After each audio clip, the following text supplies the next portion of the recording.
Hi friends, ఈ వీడియోలో మనము రోజువారీ రాశి ఫలాలలో తులారాశి వారి గురించి తెలుసుకుందాం. అంతకన్నా ముందు చిన్న రిక్వెస్ట్ ఫ్రెండ్స్, ఈ వీడియో నచ్చినట్లయితే లైక్ చేయండి, షేర్ చేయండి, అలాగే సబ్స్క్రైబ్ చేయడం అసలు మర్చిపోవద్దు. మీ యొక్క సపోర్ట్ నాకు ఎంతో అవసరం. ఇక ఈ రోజు తులారాశి వారికి చూసుకున్నట్లయితే మిత్రుల నుండి రుణ ఒత్తిడులు అనేవి అధికమవుతాయి.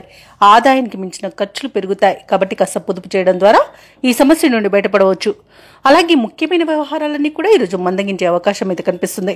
కుటుంబ వాతావరణం గందరగోళంగా ఉంటుంది. వివాదాలకు, అవమానాలకు, అలాగే అపార్థాలకి ఇంటిలో మీరు తావు ఇవ్వకండి. ఎందుకంటే దీనివల్ల గొడవలు జరిగి చాలా మనశ్శాంతి అనేది కోల్పోయే అవకాశం అయితే కనిపిస్తుంది. ఇక వ్యాపారస్తులు ఎవరైతే ఉన్నారో వారి యొక్క వ్యాపారాలు నిరుత్సాహాన్ని ఇస్తాయి. ఉద్యోగస్తులు ఎవరైతే ఉన్నారో తాము పనిచేసే చోట ఉన్నతాధికారులతో కాస్త గొడవలు జరిగే అవకాశం కనిపిస్తున్నందున కాస్త ప్రశాంతంగా ఉండండి. నోటిని అదుపులో పెట్టుకొని మౌనాన్ని పాటించడం మీకు ఈరోజు ఎంతో మేలు చేస్తుంది. అలాగే ఈరోజు ఎవరైతే దూర ప్రయాణాలు చేస్తున్నారో ఆ ప్రయాణాలను వాయిదా వేయడం మంచిది. ఎందుకంటే అడుగడుగున ఆటంకాలు కనిపిస్తున్నవి మరియు వాహన ప్రమాదాలు కనబడుతున్నవి. కాబట్టి వాయిదా వేయండి లేదా తగిన జాగ్రత్తలు తీసుకోవడం అనేది చెప్పుకోదగ్గ సూచన. మద్యపానం సేవించి వాహనాన్ని నడపడం వల్ల కూడా ప్రయాణాల్లో ప్రమాదాలు అనేవి కనబడుతున్నవి. కాబట్టి కాస్త జాగ్రత్తగా ఉండండి. ఇక తులారాశిలోని విద్యార్థులకు విద్యా నష్టం అనేది కనబడుతుంది. షేర్ మార్కెట్లలో పెట్టుబడులు పెట్టకండి.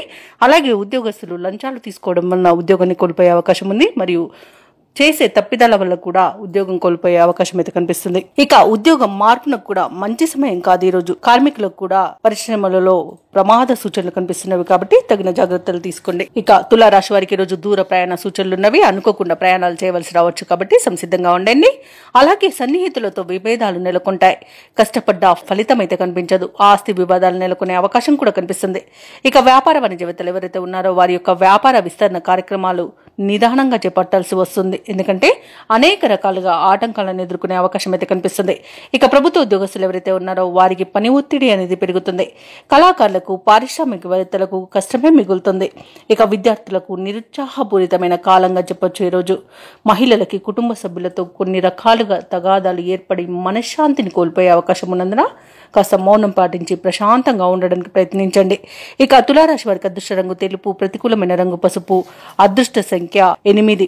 ఈ రోజు తులారాశి వారు హనుమాన్ చాలీసా పఠనం చేయండి. అలాగే స్వామివారికి వడమాలను సమర్పించడం వలన మంచి శుభ ఫలితాలను పొందుతారు. అలాగే పనులలో వచ్చే ఆటంకాలని తొలగించుకోగలుగుతారు.